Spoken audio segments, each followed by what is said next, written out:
정말 무섭게 빚을 내서 사는 사람도 있더라고요. 부부가 맞벌이 하는데 뭐 돈을 많이 벌겠죠. 주택담보대출 4억 받고, 마이너 통장 각각 1억씩 해서 2억 받고, 그리고 신용대출도 각각 1억씩 해서 총 2억 받고, 그렇게 8억을 대출받은 사람들이 있더라고요. 그렇게 8억을 대출받았다라고 하면 대략 평균으로 따져서 만약에 이자가 한 5%라고 쳐볼게요. 그러면 8호 40, 그러면 1년에 4천만원, 뭐 대략 월에 한 350만원쯤 되겠죠. 이자만 내는 걸로 말입니다. 아마 모르긴 몰라도 이 정도로 빚을 내는 사람들은 남자든 여자든 연봉이 뭐 각각 한 8천에서 한 1억 사이면 되겠죠. 그래서 둘이 합쳐가지고 연봉이 뭐 1억 6천이든 2억이든 합쳐서 그 정도는 되겠죠. 실수령액으로는요. 대략 뭐 합쳐서 1,000만원이든 한 1,200만원이든 되겠죠. 그래서 부부가 마무리로 같이 돈 버는 게 한 1,200 되니까 원리금으로 한 500 내도 나머지 700으로 살아가면 되기 때문에 부담 없다. 우리는 감당할 수 있다. 이런 생각으로 대출을 냈을 겁니다.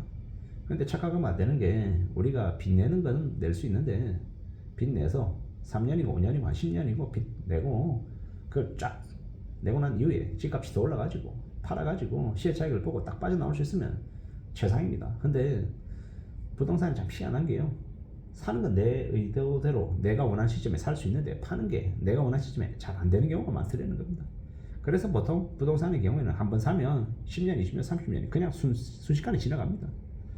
금방 지나간다라는 건 잘 안 팔린다라는 거죠.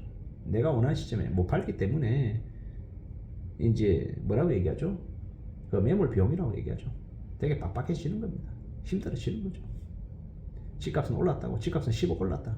좋아하는데요. 그 오른 10억을 내가 팔아서 그 혜택을 누릴 수 있으면 다행인데 그러지 못하면 이 지옥이 되는 겁니다. 내가 원하는 팔고 싶은 가격이 있는데 그 가격에 안 팔리면요. 그럼 이제 머리 아픈 거죠. 이놈의 세상이 그렇더라는 겁니다. 뭐가 금방 해결되고 빨리빨리 진도가 나갈 것처럼 영업하는 놈들은 말하지만 실제 현실에서는요. 금방금방 안 되거든요. 무지하게 오래 걸리거든요. 노답이 개운과 천지거든요. 그래서 우리는 사는 게 힘들다라는 겁니다. 어렵다라는 겁니다. 착각하면 안 됩니다. 살아가는 인생은 내 생각대로 흘러가는 게 아니라는 거예요. 내 생각하고 다르게 흘러가는 경우가 너무 많아서 너무 막막한 일들이 차고 넘쳐서 그걸 두려워하고 그걸 염려하며 살아야 된다는 겁니다. 어떻게 살아가는 게 맞겠습니까? 살아간다는 건 참 무섭고 두렵고 겁나는 일이고 뭐가 잘 안 되더라는 겁니다. 그 뭐가 잘 안 되는 걸 인정하고 받아들이고 살아가야 되는데 그걸 자꾸 잊어버리니까 자꾸 탐욕이 생기고 욕심이 생기고 헛것들이 보이는 겁니다. 옆에서 영업하는 놈들이 부추길 때 그네들이 말하는 건 들으면 당장에 만리장성이 쌓이는 것 같죠. 내가 이걸 사는 순간 갑자기 5배, 10배의 이익을 볼 것 같습니다. 근데 현실은 그렇게 호락호락하지가 않죠.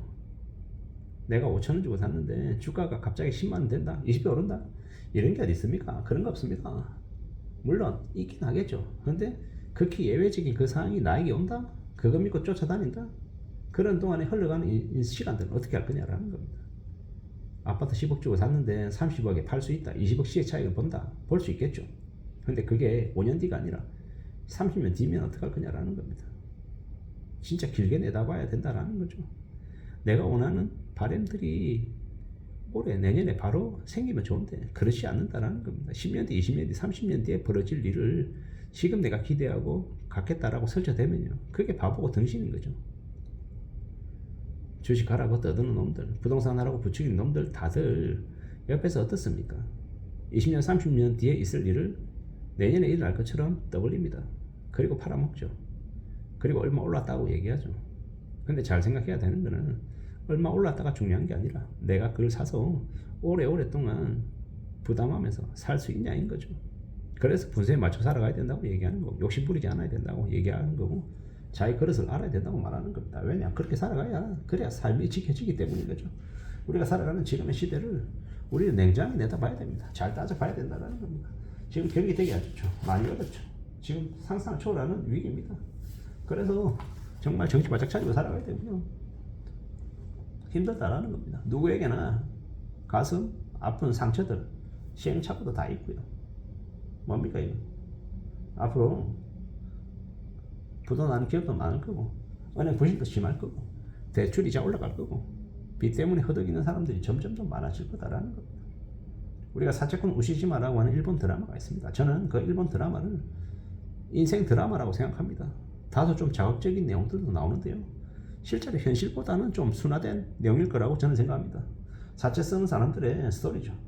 인기 아이돌도 있고 다단계 판매 사원도 있고 호스트도 있고 빠진거 중독자도 있고 그냥 평범한 직장의 여직원도 있고 별의별 사람들이 다 나옵니다. 근데 그 빚진 사람들이 인생이 개차반들이죠. 돈에 대한 인간의 욕망, 사회의 어두운 면을 보여주는 드라마 같습니다. 그 어두운 면을 적나라하게 보여주는 그 드라마가 인간의 욕심, 인간의 잔혹함, 인간의 추악함을 보여주는 거죠.